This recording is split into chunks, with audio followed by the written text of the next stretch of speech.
Why is the United States restricting advanced semiconductor exports to China? Why is China expanding its naval presence in the South China Sea? And why are Indo-Pacific alliances suddenly becoming central to global strategy? These developments are not isolated tensions. They reflect one of the most significant structural shifts in modern international relations: the rise of China and the intensifying US-China strategic rivalry. For decades after the Cold War, the international system appeared unipolar, with the United States as the dominant power. However, China's rapid economic growth transformed that structure. Since joining the World Trade Organization in 2001, China has become the world's second-largest economy, a manufacturing powerhouse, and a technological competitor in areas such as 5G, artificial intelligence, and renewable energy. This economic expansion translated into military modernization and growing global influence. From a structural perspective, rising capabilities inevitably alter the balance of power. The rivalry is not purely military, it is multidimensional. In trade, the US-China tariff disputes demonstrated how economic interdependence can coexist with competition.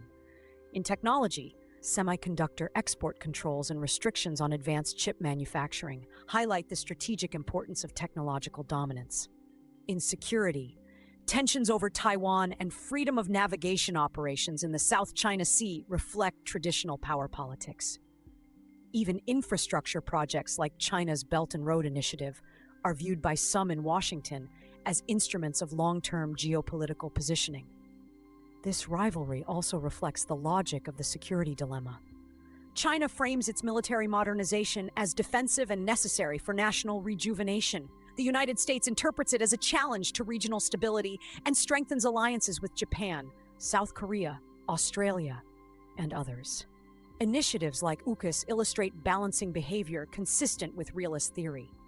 Each side sees its actions as protective, the other sees them as threatening. Structural uncertainty fuels escalation.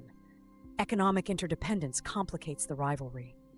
Unlike the Cold War, the US and China are deeply connected through trade, investment, and financial markets. American companies rely on Chinese manufacturing. China relies on access to global markets and dollar-based finance.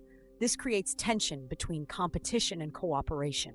Full decoupling would carry massive economic costs, yet strategic sectors such as semiconductors and critical minerals are increasingly being insulated from dependency. The rise of China represents more than bilateral tension. It signals a potential transition from unipolarity toward bipolarity or multipolarity. Historically, power transitions are periods of instability, as seen before World War I. Whether the US-China relationship evolves into managed competition or sustained confrontation will shape the global order for decades. Understanding this rivalry requires integrating structural shifts, economic interdependence, and strategic mistrust. And now that you see how power transitions redefine global politics, the next step is to examine how other major actors, particularly Russia and Europe, fit into this evolving balance of power.